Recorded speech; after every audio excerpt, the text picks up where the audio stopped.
பஸ்ஸே நிற்காத ஊர்லேருந்து கிளம்பி போன ஒருத்தன், பஸ்ஸை நிப்பாட்டின ஒருத்தன், அதனால் கிளம்பி போன ஒருத்தன் படிக்க லா காலேஜ் படிக்க போவான். அதனால் ஒருத்தன் அரசியல் கற்றுக்கிறான். அவனை மாமன்னா மாறும்.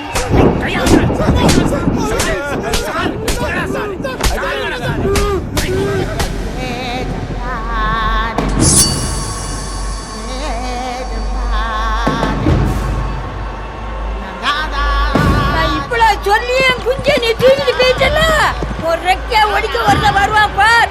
அவன் அடிபட்டே சாவு வர பார்.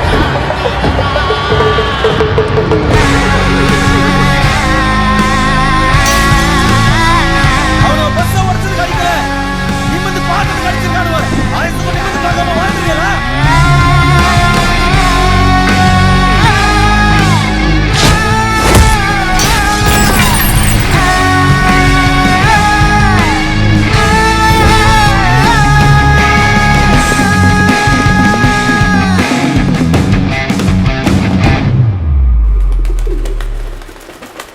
லாயர் ஆகணும், எனக்கு நான் தேவதை ஆகணும். தேவதை ஆகணுமா? ஆமா, உங்களுக்கு இங்கிலீஷ் சொல்லி கொடுத்த பொண்ணுங்க எல்லாரும் தேவதை தானே, அப்போ நானும் தேவதை தானே. நீங்க இந்த நிமிஷத்துல இருந்தே தேவதை தான். வா ரயில் விட போலாமா, உனக்கு இன்னும் கோவமா, மன்னிச்சிடு போலாம் வா. பரியரும் பெருமாள் BABL மேல ஒரு கோடு. எட்டி நின்று பாக்குற நீ கை பிடிச்சு போவாமே. என் ஜோன்னா அது காதலா மட்டும்தான் இருக்கணுமா?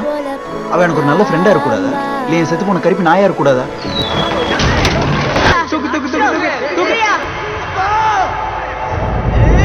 வக்கீலுக்கு படி, அப்பதான் ஊருக்காக தைரியமா நெஞ்ச நிமிச்சு எல்லாருக்கும் கேட்கற மாதிரி பேச முடியும்.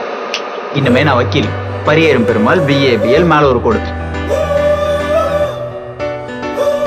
நீங்களா இருக்கிற வரைக்கும், நான் நாயா தான் இருக்கணும்னு நீங்க எதிர்பார்க்குற வரைக்கும் இங்க எதுவுமே மாறும்.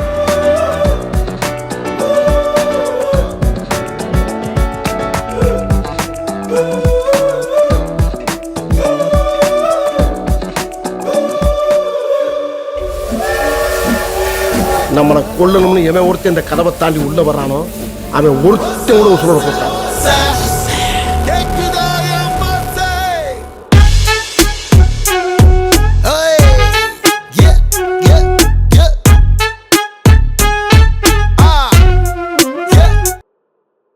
எரிகிற சிறு பொறி வெடிபட கரு நிற கரமது கனவின எடை கதவுக திறந்திட மறுபடி பிறந்திட எது நடக்குது ஏன் நடக்குது என புரியுது வழி தெரிஞ்சுக்குள்ள துணை வருவான் மாமன்னா மன்னா மாமன்னா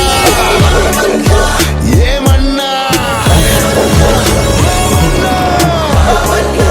ஏ மன்னா.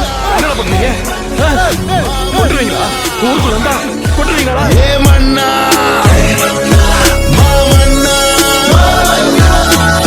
எனக்குள்ளே ஒரு ஓசை திறக்குதே புது வாசை, பழசெல்லாம் தூக்கி வீச. இனிமே உன் ஹோட்டல் மிரட்டுக்கெல்லாம் யாரும் பயப்பட போறதில்ல. இதுக்கப்புறமும் நீ துப்பாக்கி தூக்கி மிரட்டினா கூட அவன் அந்த திசையை நோக்கி ஓட்டிட்டு தான் இருப்பான். புரியுதா?